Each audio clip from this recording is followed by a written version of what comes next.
சதானந்தா, கேசவநாத் வீட்டுல இன்னும் எத்தனை நாளைக்கு தான் இருக்க போற? இதுக்கு மேலையும் நம்ம வம்சத்துல உங்க அப்பா வாசு மாதிரி யாருமே வாழக்கூடாது. நீயும் இங்கேயே வந்துரு, நம்ம எல்லாரும் சேர்ந்தே இருக்கலாம். எதிர்காலம் எப்படி இருக்கும்னு தெரியாம பஸ் ஸ்டாப்ல நின்னப்ப ஆறுதல் சொல்லி சாப்பாடு போட்டு வேலையும் கொடுத்தாங்க. அங்க இருக்கிறது தானே பெரியப்பா நல்லது. நீங்க கூப்பிட்ட உடனே வந்துட்டா அது தப்பாயிடும் பெரியப்பா.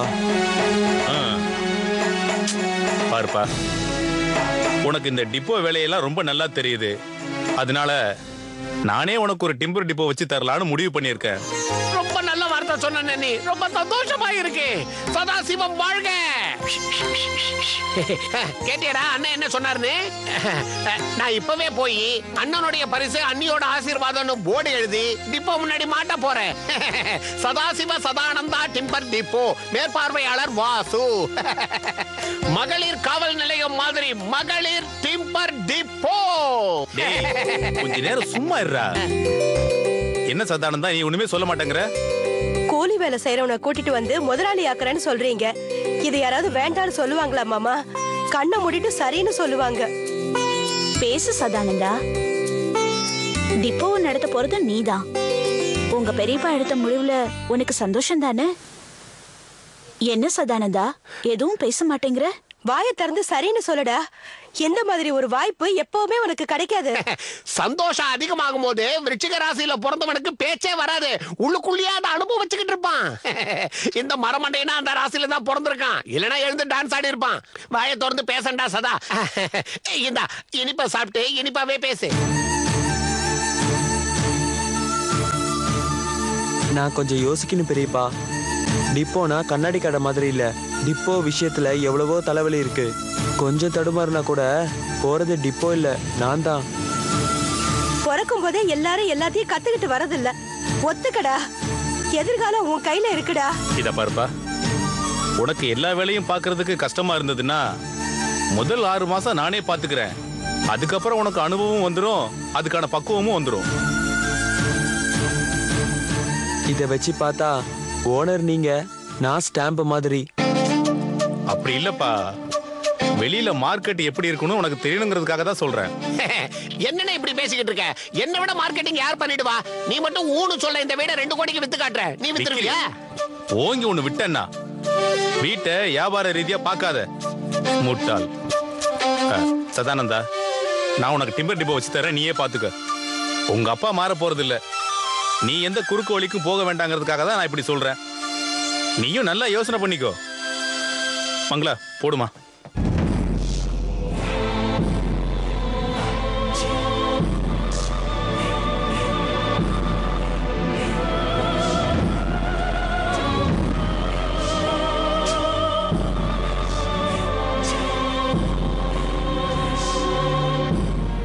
போயிட்டு வரேன் பெரியப்பா, லேட் ஆயிடுச்சு. தோட்டத்துக்கு சீக்கிரம் போகணும். எவ்வளவு சீக்கிரம் முடியுதோ அவ்வளவு சீக்கிரம் கேசவநாதுக்கு ஒரு சல்யூட் அடிச்சுட்டு இங்க வந்துரு. நீ ஒரு புது வாழ்க்கையை தொடங்குப்பா. நீ பெரிய ஆளா வருவ. சரிங்க பெரியப்பா, நான் போயிட்டு வரேன். போயிட்டு வாப்பா, பத்திரம்பா.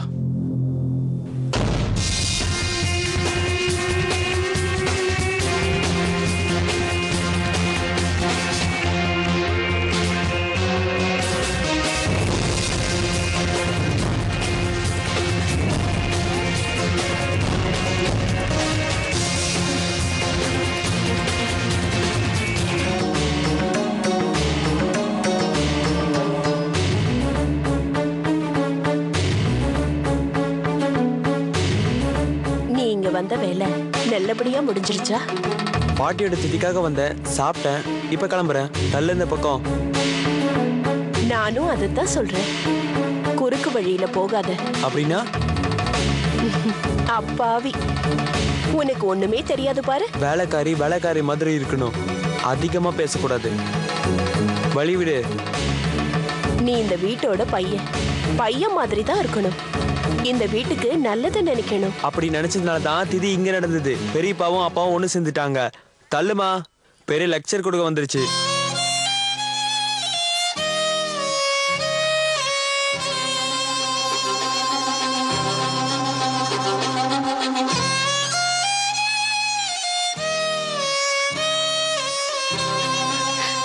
எங்க போனீங்கம்மா? எங்க எல்லார் கூடயும் சேர்ந்து சாப்பிட்டுருக்கலாம்ல. ஆரத்தி முடிஞ்சிடுச்சு. ஏதாவது ஒண்ணு சொல்லிடுவியே. வா வந்து சாப்பிடமா, நானே பரிமாறுறேன். முதல்ல நெய்வேத்தியம், அதுக்கப்புறம் தான் ஆரத்தி. நான் சாப்பிட்டேம்மா. அம்மா, அப்பா சதானந்த அண்ணனுக்கு புது டிப்போ வச்சு கொடுக்க போறாராமா. நீ வந்ததுக்கு அப்புறம் எல்லாமே நல்லபடியா நடக்குது. சதானந்த அண்ணனுக்கு எல்லாம் நல்லபடியா நடக்கும்ல? நானும் அதைத்தான் விரும்புறேன். ஆனா அவன் அதை விரும்பல. ஏமா, அவன் என்ன செஞ்சான்? செய்யக்கூடாதத. அப்படி என்னம்மா செஞ்சுட்டான்? உனக்கே தெரியும். உன்னுடைய வற்புறுத்தலுக்காக தான் மனுஷ ரூபத்துல நான் இங்க வந்தேன். அதுவே இப்ப பிரச்சனை ஆயிடுச்சு. என்னால எதுவுமே செய்ய முடியாம போயிடுச்சு. என்னால காப்பாத்த முடியாம போயிடுச்சு.